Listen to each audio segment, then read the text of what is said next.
Welcome everybody, and today we're taking a look at the fifth and final film in the directed by David Lean Volume 2 box set, and it is 1955's Summertime. This is a romantic comedy, clocks in at 100 minutes long, and yeah, stars the likes of Katharine Hepburn, who was in the likes of Guess Who's Coming to Dinner, Suddenly Last Summer, and Bringing Up Baby. Also stars Rossano Brazzi, who was also in The Italian Job, the original one, as well as The Barefoot Contessa and Krakatoa East of Java.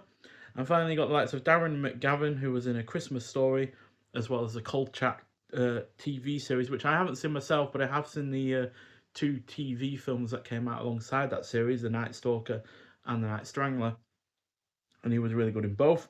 So, middle aged Ohio Secretary Jane Hudson has never found love and has nearly resigned herself to spending the rest of her life alone. But before she does, she uses her savings to finance a summer in Venice, where she finally meets the man of her dreams, the elegant Renato de Rossi. This is an overall excellent effort, which is in no small part thanks to Katharine Hepburn's character managing to be a relatable lead, while also being great in that role itself. The rest of the cast is also good. It is well paced. The film benefits greatly from being in colour, as it helps Venice come alive while making it look gorgeous. It was also shot in Venice exclusively as well. No sets were used in this, no rear screen projection or anything like that. It was all shot in Venice, and it really benefits from that setting being real.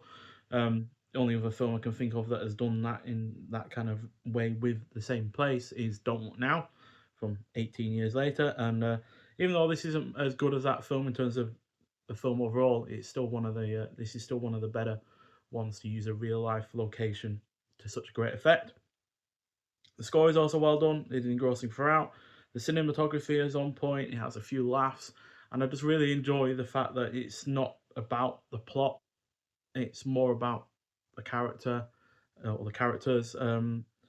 Venice itself is a character in of itself as well, as it really feels like it's coming alive when there's all these scenes that are set with, dozens and dozens of tourists around and such, and people that actually live in that city as well. The use of music in the actual city itself that is being played by live orchestras and such.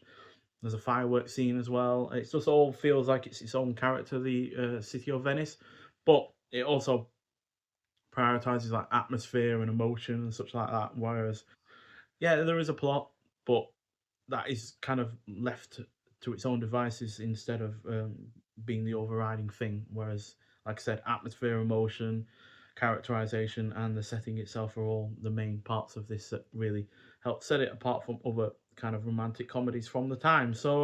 Yeah, this gets a 4.5 out of 5. I already knew that I greatly enjoyed this film because I've seen it before um, via a Criterion Collection release, which we'll talk about more in a second.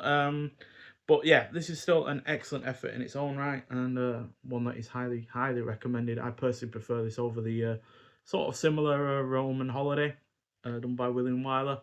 Um, yeah, that is also romantic comedy set in Italy and the like, but that's in black and white for starters, which makes it nowhere near as good as this. But I feel like the fact that this has less of a plot and emphasizes other elements that are a bit more impactful makes it work that little bit better. Yeah, we do have the film on a disc itself with some extras on that disc as well, but then we also have a bonus disc as well on top of that.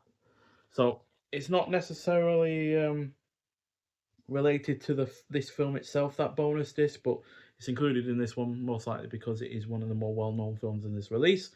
Yeah, this has had a 1080p high definition presentation on the disc, which is broadly the same as the one on the Criterion Collection release from 2022, but that was via a new 4K digital restoration with uncompressed monaural soundtrack. So not entirely sure if this has had the same 4K restoration or it's the same version or whatnot. I can't compare the two myself. I'll probably forget in between transferring them over from the Blu-ray player, and I don't have two TVs next to each other to compare them against either. Yeah, but I would say it does look fairly good and sounds pretty good as well. And there is also the option to view in original theatrical 178:1 aspect ratio as well. So in standard form, it's 137:1. So black lines on the side. but this 178 aspect ratio is available as well, which I don't think was on the Criterion release. We also have a new audio commentary by Elaine Silver and Jim Orsini, authors of David Lean and his films from 2025, as well as an audio commentary by film scholar Mark Nicholas, and then a new Summertime and Appreciation interview with Professor Melanie Williams, author of David Lean from 2025.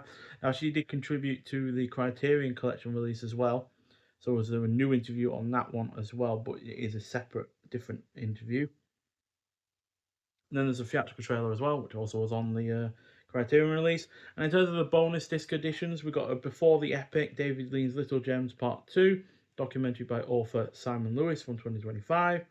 Then we have David Lean, a self-portrait documentary. The South Bank Show, David Lean, a life in film from 1985. And then the South Bank Show again, David Lean and Robert Bolt from 1990. So, yeah, there's only really two new extras there: the Summertime Appreciation and the audio commentary with Elaine Silver and Jim Orsini. But as far as the Criterion Collection release, that had no audio commentaries on it, but it did have an interview with the director David Lean from 1963 and audio excerpts from a 1988 interview with cinematographer Jack Hildyard. So, yeah, that did have a little bit of different extras in this, but this definitely has more to it than that Criterion release. Whether or not it's better in terms of the film quality, in terms of the disc and such, I'm not sure, so I can't really comment on that. But still, excellent film. Really, really glad I have it as part of this box set. And even though I obviously have already had it with the Criterion Collection release, that can now be sold off to go towards paying for this box set itself. So, yeah, because I will prefer to have all the films in the box set rather than one outside of it instead of. So, yeah, really, really excellent film. Highly recommend that one if you haven't seen it already. So, yeah, in terms of the box set overall, it's overall excellent. Obviously, I have already seen one before and owned one before, but even if it was just the 4 films, it would still be a really rather excellent box set. And yeah, and that's because 3 of those 4 are great films. So, yeah, The Passionate Friends got 4 out of 5. Sound Barrier got 4 out of 5, and so did Hobson's Choice, get 4 out of 5. The only real letdown was Madeline. Not an awful film by any stretch of the imagination, but I really didn't feel like it had either enough likable characters or any at all, and it didn't really use its running time of nearly 2 hours to the full extent, quite frankly. So, yeah, that would be in last place in terms of the rankings of this box set. Then the Sound Barrier would be in 4th.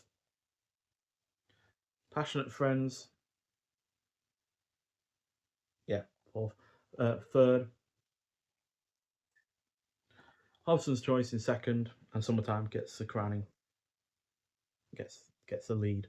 But that's no surprise, given I'd already seen it and already loved it before. But I was genuinely surprised by how good Hobson's Choice was.